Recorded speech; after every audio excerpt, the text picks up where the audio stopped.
Бажаю здоров'я. 3 січня 2025 рік і у нас огляд бойових подій на Східному фронті, напрямках Часів Яр та Кліщіївка. Та що у нас вкрали, дивіться у цьому відео. Поїхали.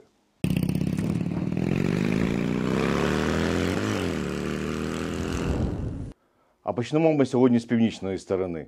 Рехав-Василівка у нас без змін. На Григорівці у ворога був такий ривок, і він просунувся аж до канала Сіверський Донець-Донбас, але його саме від канала відкинули.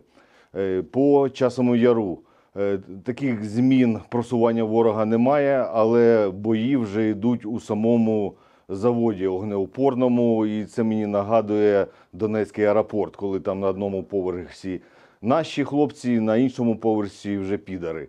То тут вже якась частина самого заводу огнеупорного під контролем ворога, і йдуть бої саме вже всередині і території цього заводу. Також ворог пройшов трошки, якщо південніше від траси Бахмут-Ступочки, там є лісок за каналом, то на цьому тижні ворог зайшов у цей ліс. Кліщіївський напрямок. На цьому тижні ніде ворог не просунувся. Він обовтується від минулого тижня, у нього атака, яка була, яку я показував, то він обовтується від цієї атаки. Але така ситуація вийшла, що прямо, можна сказати, з-під носа вони вкрали свій танк, який ми підбили, але його можна і відремонтувати, якщо вони його забрали. Як це сталося? Справа в тому, що декілька днів був такий густий туман саме у районі. То дрони-розвідники там на висоті 40 метрів, вони ледь-ледь щось бачили. А коли ми вже побачили, що вони тягнуть цей танк, то стріляли, але не влучили.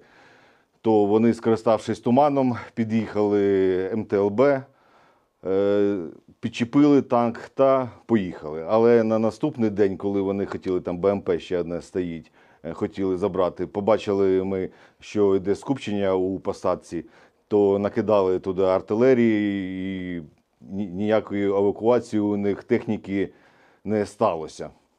А так, весь тиждень займаємося тільки тим, що скидами добиваємо піхоту, яка там в бліндажах сидить, яка там десь потеряшки якісь. Постійно дуже велика концентрація саме наших дронів, особливо скидів, і саме скидами їх просто косимо дуже багато. А завдяки антидроновому підрозділу дуже багато ворожих пташок, розвідників було знищено. Там у них колись було там і по 10, по 12 пташок у повітрі, зараз 1-2 – це максимум. То я вважаю, що саме у повітрі по дронам у нас є перевага, і ми їх косимо просто дронами, тому що практично у кожному підрозділі, у кожному батальйоні є підрозділ, який займається або дронами камікадзе, або скидами. Торецьк.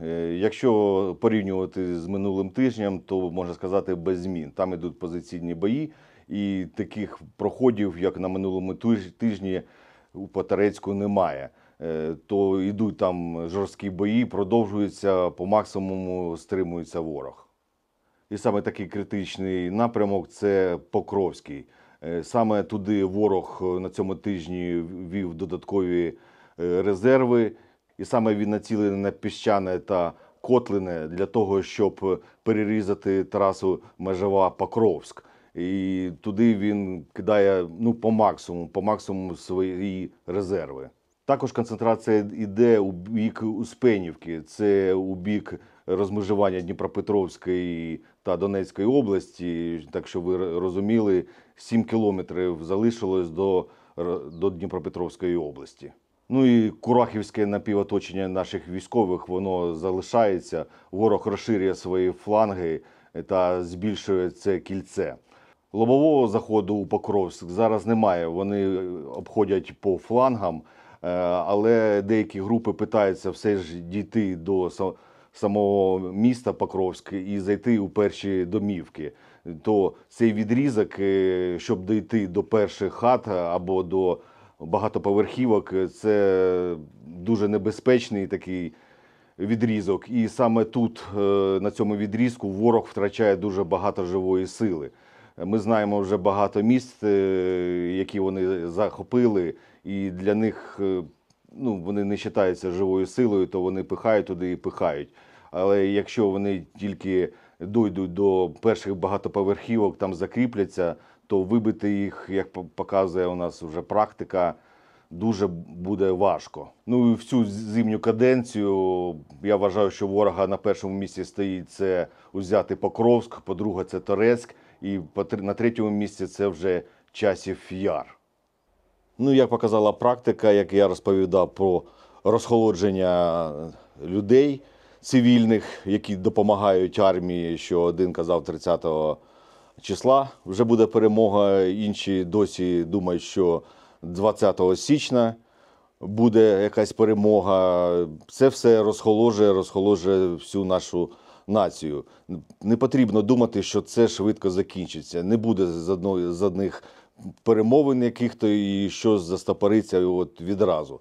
Це дуже велика робота, і я вам хочу сказати, не одна перемовина, не 10 навіть, а їх сотні будуть перемовин перед тим, як зупиниться війна на якійсь стадії.